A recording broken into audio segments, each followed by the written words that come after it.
You're listening to Cannabis Radio News' exclusive coverage of Vote 2016, The Path to Cannabis Freedom, only on CannabisRadio.com.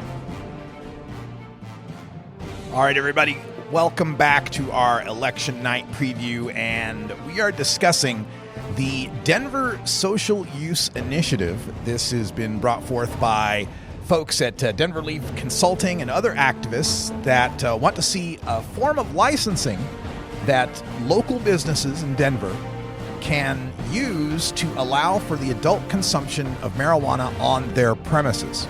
We're reaching out to Kayvon Kalatvari at Denver Relief Consulting to discuss the issue. Unfortunately, the number he's given me has some sort of automatic answering system that is not going to allow me to get in touch with him, I'm afraid. Thank you for calling Denver Relief Consulting, Thank a you. boutique, full-service cannabis business Let's just see if we can get an operator on the line and get Kayvon here to talk to us. Reaching out to Denver Relief Thank you for calling Denver Relief Consulting. How may I help you today? Hi there, this is Russ Belville from the Russ Belville Show. I'm supposed to be speaking with Kayvon for an interview. Hello? Oh, hold on. Hello, yes. Russ Belville from the Russ Belville Show. I'm supposed to be speaking with Kayvon Kalatvari for an interview. This is maddening. I'm so sorry, folks. We are doing this live, and we will see if we can get through to Denver Relief Consulting here. Thank you for calling Denver Relief Consulting. Kayvon Kalatvari on the line. We'll see how this works. So many buttons to push, so many ways. Thank you for calling Denver Relief Consulting. Hi, Russ Belville from the Russ Belville Show. Trying to reach Kayvon for an interview? Russ? Yes. He told me to call this office line. Hello? Hello? Can you hear me? Yeah. Hold on. Yes, Russ Belville from the Russ Belville Show. Trying to reach Kayvon for an interview? Yes, sir. Russ? Yes. Okay, hold on just one moment and I'll transfer you through. Thank you.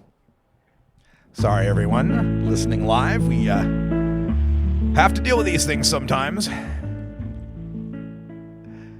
Looking forward to this social use initiative, though. There's a real need for this. Hello, Kayvon. Yes. How are you, Russ? Hi. Thanks for joining us here on the show in our marijuana election night preview. We wanted to get you here to talk about the Denver Social Use Initiative and maybe fill our listeners in on some of the details. What would this initiative, should it pass, provide for the people of Denver? Sure. So, the problem we have here in Denver, and which is really sweeping across the country as these recreational initiatives pass, is the fact that we're allowing people to purchase cannabis, possess cannabis, but not giving them a legal outlet to consume it. That's created a conundrum here in Denver where we have public consumption tickets on the rise dramatically, 500% since legalization, predominantly people of color getting arrested and cited for this use. As Nevada, California, Arizona, Massachusetts are on the ballot this fall, we're looking at this becoming a larger conundrum. So what this would do is allow any business type, if they had the support of a neighborhood registered organization, there's 192 of those in Denver, to get that support and apply for a permit with excise and licensing here in Denver to allow for responsible cannabis consumption, to get it off the streets, get it out of parks, and really treat it similarly to alcohol finally.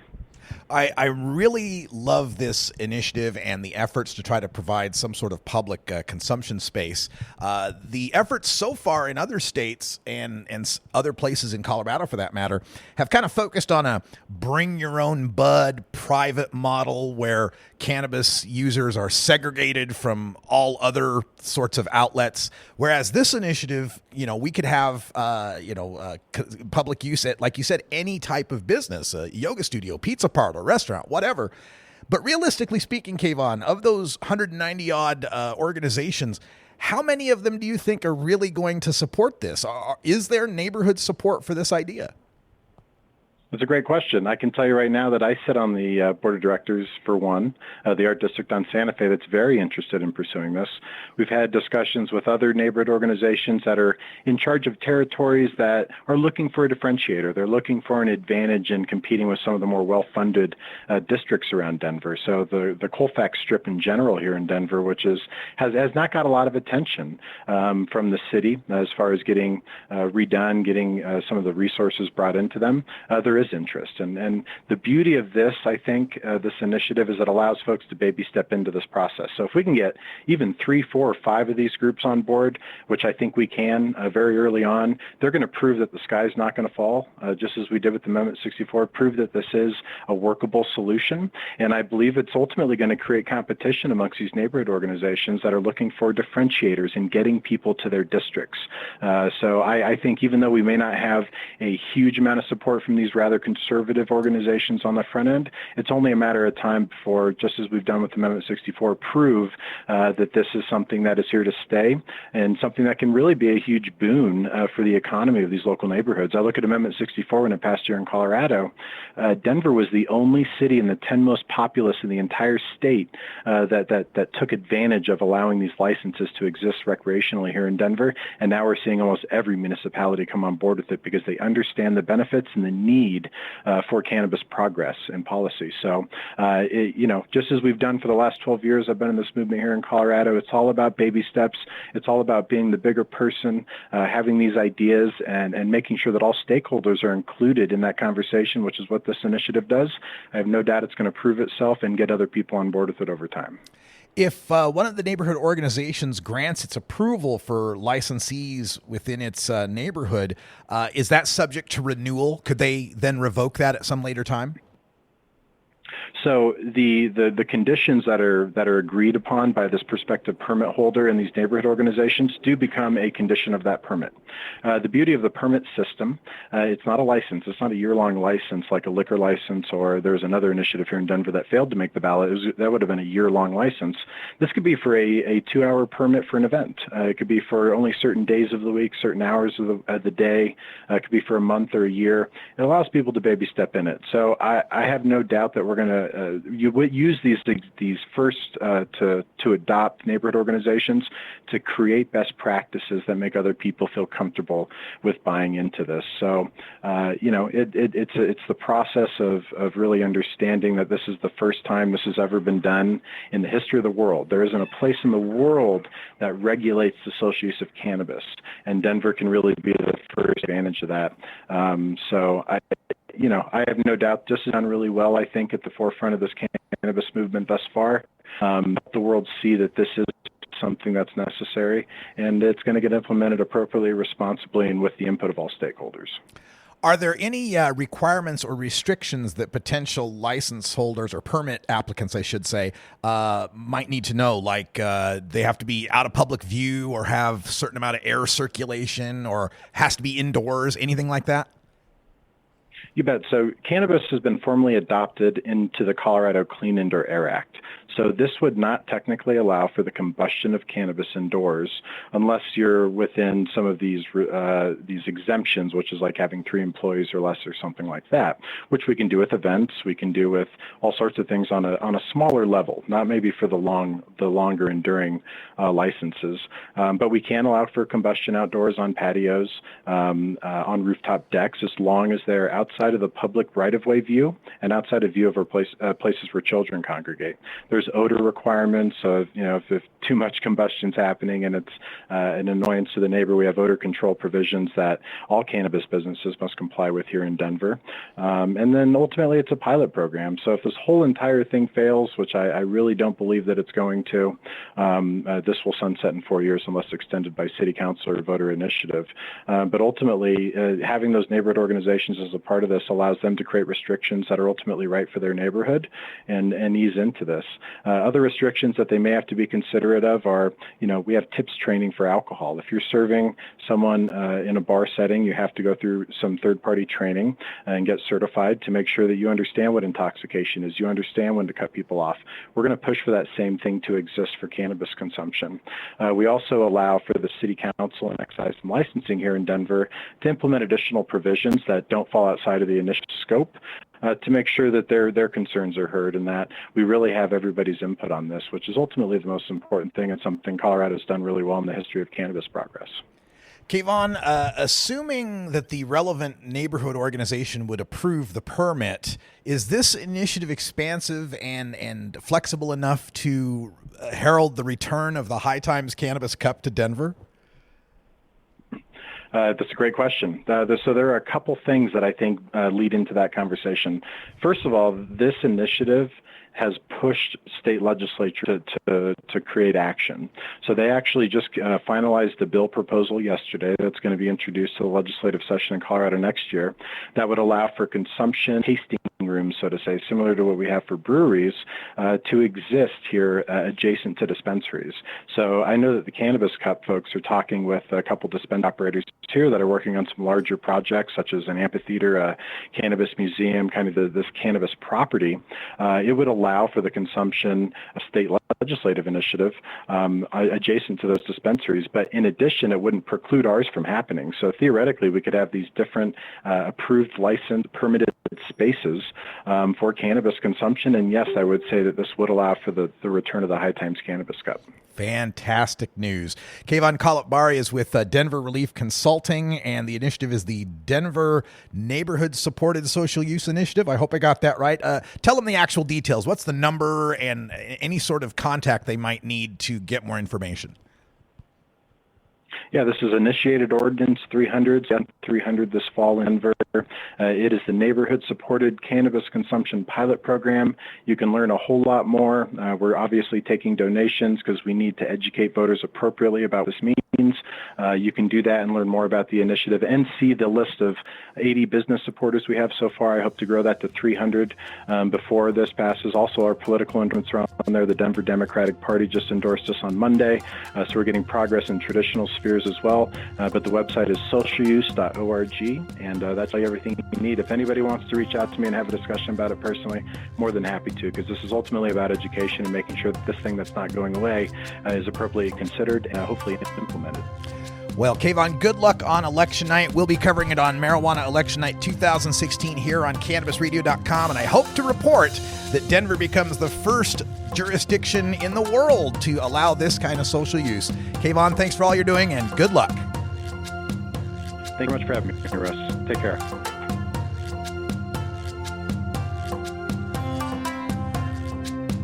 This is the Russ Belville Show on CannabisRadio.com.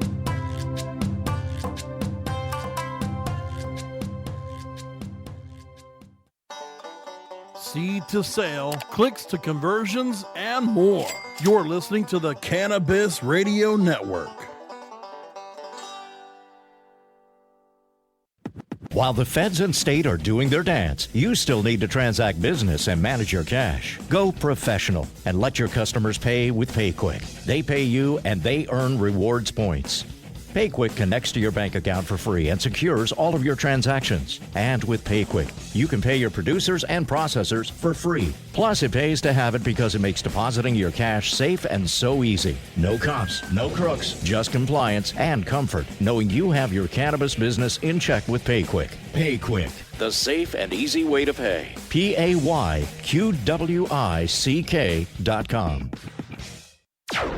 Tommy Chong is ready to cut through the smoke and change the tone of Tilk Radio.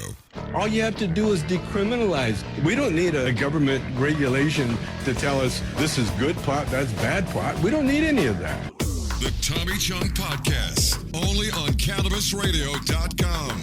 Welcome to my world. You're not high. You're listening to the Russ Belville Show on CannabisRadio.com. We need to build a wall. Okay.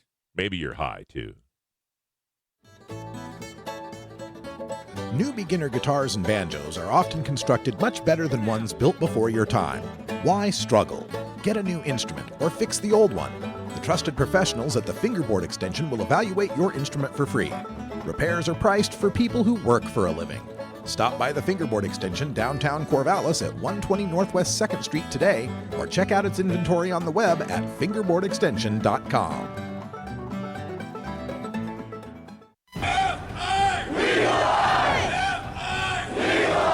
You're listening to Cannabis Radio News' exclusive coverage of Vote 2016, The Path to Cannabis Freedom, only on CannabisRadio.com.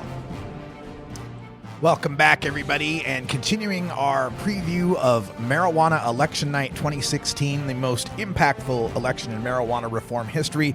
We're joined on the telephone by Ryan Denham with Arkansas Compassion. And Ryan, welcome back to the show.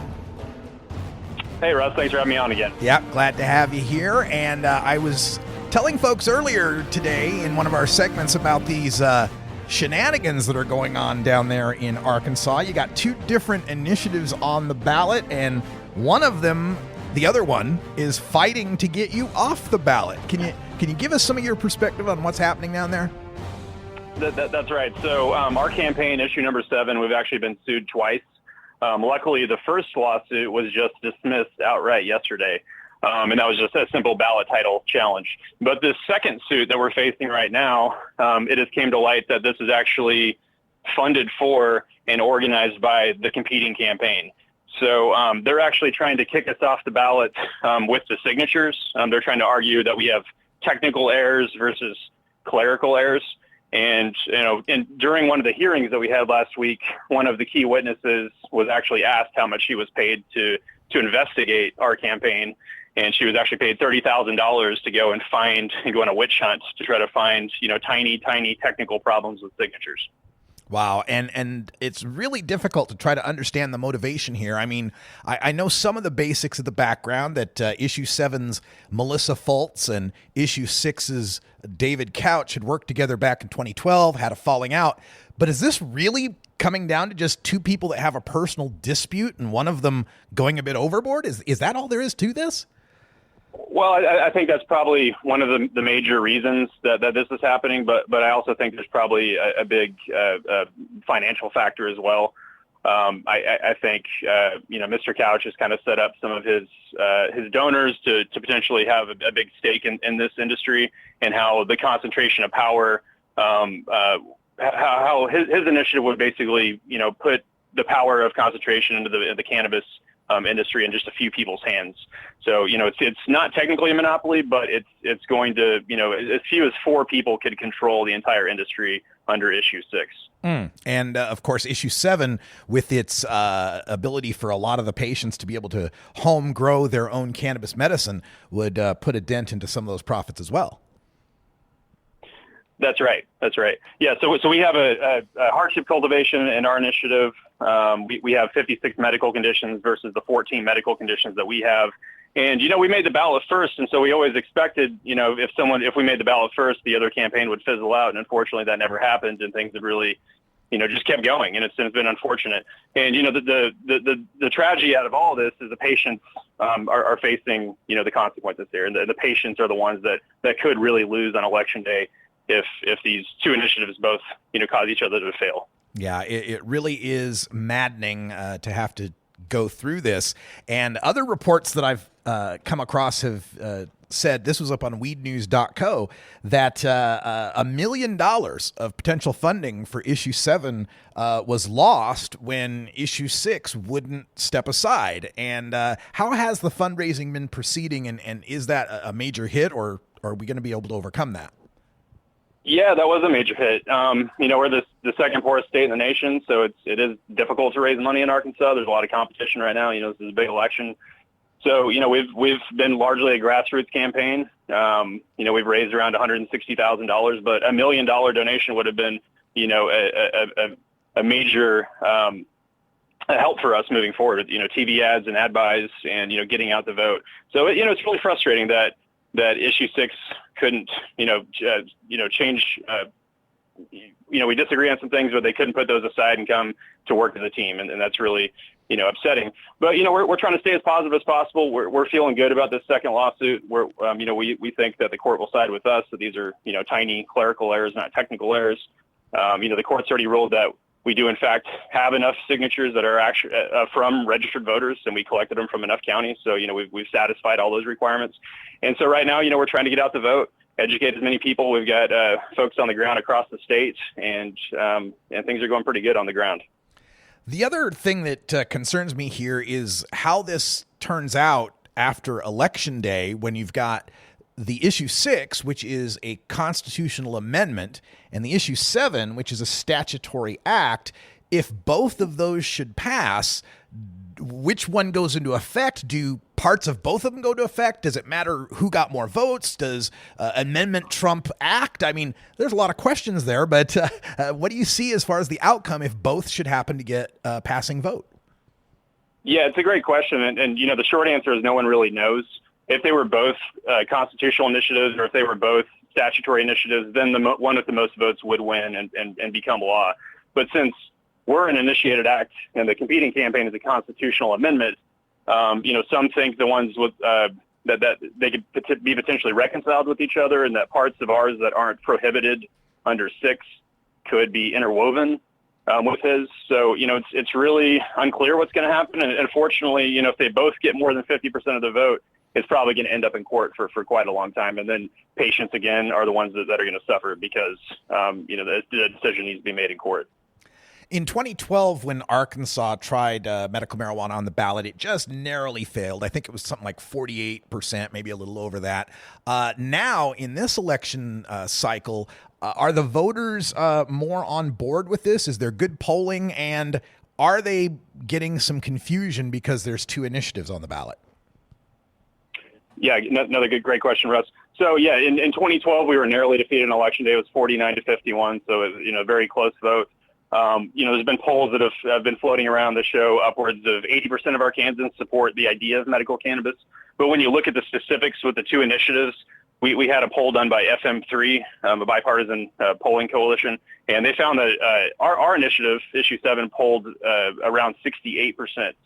And that included, explaining the details of the law with the grow your own and everything. And then the Issue 6, the more big business marijuana initiative, was polling in the upper 50s. So, it really kind of illustrated that Arkansans support grow your own, that Arkansans want cannabis tested, that is, that has to be tested for safety. They support that there's 56 medical conditions versus 14. So, the polling looked great, but when you add 2 on the ballot, you have the splitting situation, and the initial results showed that it would split the vote enough where both would fail. But of course, we're not going to let that happen. We're on the ground. We're working as hard as we can to get out the vote and make sure everyone knows number 7 is the one to vote for. I'm also curious. One of the things I think about when I think of Arkansas is Walmart, headquartered there in Bentonville. Is there any indication from this massive retailer one way or the other on these issues? There's really not. They don't. I mean, large corporate conglomerates don't, usually get involved in things like this. And I mean, there's been maybe some small conversations with people who, have connections to Walmart, but nothing's ever really panned out. And I would imagine they're probably going to stay silent on the issue. Okay. And details that we could maybe go over as far as the amendment or the initiative goes on how many plants people could cultivate, how many ounces they could possess, and is there reciprocity for other medical marijuana states? So there is indeed reciprocity for other states. Under our campaign, Issue 7, we allow for patients to possess 2.5 ounces every 2 weeks. If you're more than 20 miles away from a dispensary, you can apply for a hardship cultivation license where you could grow 5 flowering plants and 5 non-flowering plants in an enclosed and locked location. We have 56 medical conditions, and we also have something that I don't think any other state has to the degree that we were proposing, but it's an affordability clause. And this allows low-income patients to be able to purchase medical cannabis at a subsidized level on a discounted sliding scale. And that would be completely paid for by the program. The entirety of our sales tax would go back into the program with the hope that this won't cost taxpayers anything to run the program. Great news on that. And another thing I think about with Arkansas is your governor, Asa Hutchinson, a former head of the Drug Enforcement Administration. He's been vocal in his opposition to either of the initiatives. How about the rest of the political establishment? Is this something that's generating a lot of buzz in your among your lawmakers? Yeah, so, we actually have the Arkansas State Democrats come out and endorse medical cannabis, and that's huge. I've been in the state for 15 years, and to see a major party come out and do that, really, I think, send a strong message that things are changing here in Arkansas. It, however, seems that more of the conservative side is a little less supportive right now. We have the State Chamber of Commerce. They were part of the lawsuit, the first lawsuit that was just dismissed. We have the State Farm Bureau Insurance. That they are also suing us on the first lawsuit. So, Governor Hutchinson is, like you said, a former DEA administrator for the entire country. He kind of appointed our Surgeon General to really be opposing our campaign. And they actually brought down Kevin Sabet this week, who spoke to a group of law enforcement officers. So, I don't really think that their points are resonating with a lot of Arkansans. I think a lot of Arkansans are waking up and they're kind of tired of the same, drug war rhetoric. And I think that when we get out there and we talk about the patient stories and the real Arkansans that really need medical cannabis and how it helps them, I think voters are smart enough and compassionate enough to see through that. Ryan Denham is a spokesperson for Arkansas Compassion, and the Issue 7 initiative is on the ballot there in Arkansas. Make sure you pick 7, not 6. Go with cannabis, not marijuana. Make the right choice. Ryan, thanks for joining us, and we appreciate all the work you guys are doing. Give folks any contact info, websites, or anything they might need if they want more info. Yeah, so website is arcompassion.com. You can sign up to be a volunteer or make a donation, and we sure appreciate you having us on the show again, Russ. Oh, absolutely, and I'm looking forward to election night when I get to call Arkansas's Issue 7 a winner, and we finally get some medical marijuana expanding in the South. Thanks, Ryan, and good luck. All right, thank you, Russ. Well, folks, that's all the time we got for Hour 1, but stay tuned. Hour 2 is next, Toker Talk Radio. The phone lines are open at 650-534-2565. That's 650-LEGAL-MJ. We're going to talk about a plan in New Jersey to regulate marijuana like cigarettes. Also, Stoners Against Legalization, Maine edition, coming up. For everyone here at CannabisRadio.com, I'm Radical Russ. Thanks for joining us. We'll be back in just a couple of minutes with Hour 2. And until that time, take care of each other, tokers.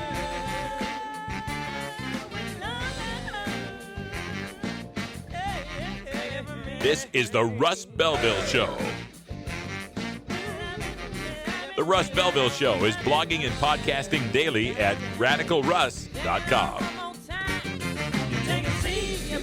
You grow it, you dry it, you roll it, you smoke it. You take a seed, you plant it, you grow it, you dry it, you roll it, you smoke it. You take a seed, you plant it, you grow it, you dry it, you roll it, you smoke it, and it goes down.